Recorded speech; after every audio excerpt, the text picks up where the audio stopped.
So this is the process that I do when I'm sampling patches into the MPC ONE.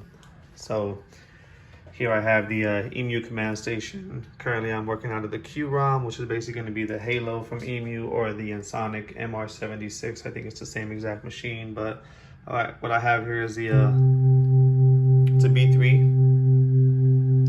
So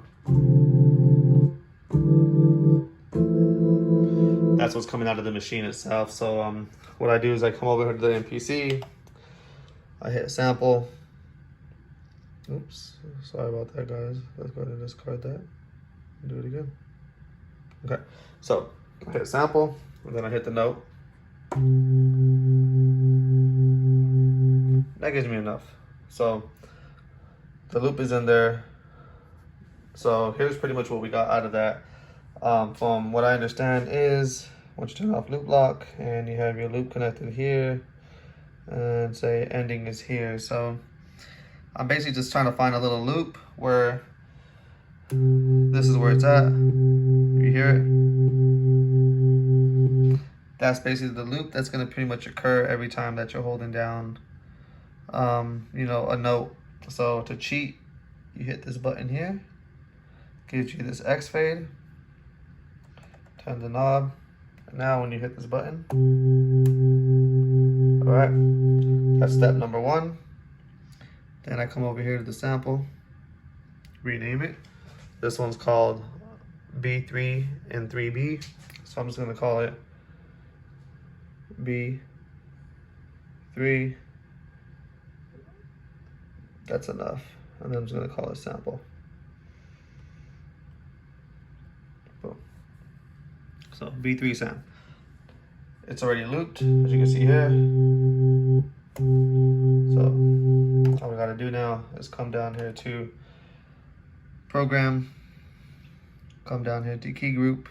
Right now it's on Perfect Piano. That's one I just created. Now I'm coming to a new program. I'm gonna rename it, and I'm gonna rename this one B3 and 3B. So it's gonna be B3, and it's in B3. I'm just gonna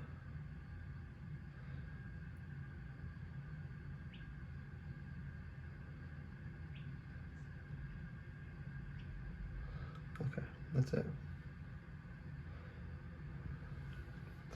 Then I come to program edit, come to where it says samples, and select my sample here. So now on my keyboard, we can hit that one note.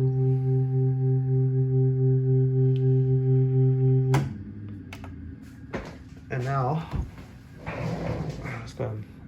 Now the sounds in the MPC, and we can compare them. So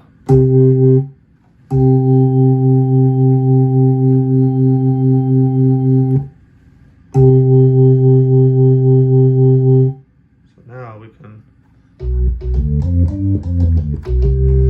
But what I also like to do is come to program edit, come to envelopes, give it a little bit more extra decay, maybe about 20.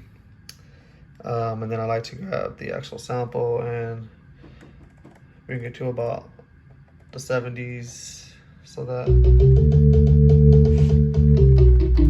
has a little bit of a tail. And now you can play it. So at this point, guys, you can pretty much go to the effects, go ahead and add some stuff like a compressor, and you know, run the samples through whatever pretty much effects you want, you know, and make it sound the way you like. But that's the way that I pretty much sample sounds out of the EMU command station into the MPC, give it a loop point, and then at that point in time, I don't need to bring this with me anywhere. I can create the beat inside of the MPC, save it to the SD card or an external or a USB stick, and have everything with me, and eventually, you know, not need to lug around, you know, the EMU if I want some sound patches inside of my Akai. And another thing that I would do for this one here, since you can tell there's a little bit of a tap, is get the attack. Let me just stand up here, and maybe bring some of that attack down. There you go, sounds much better.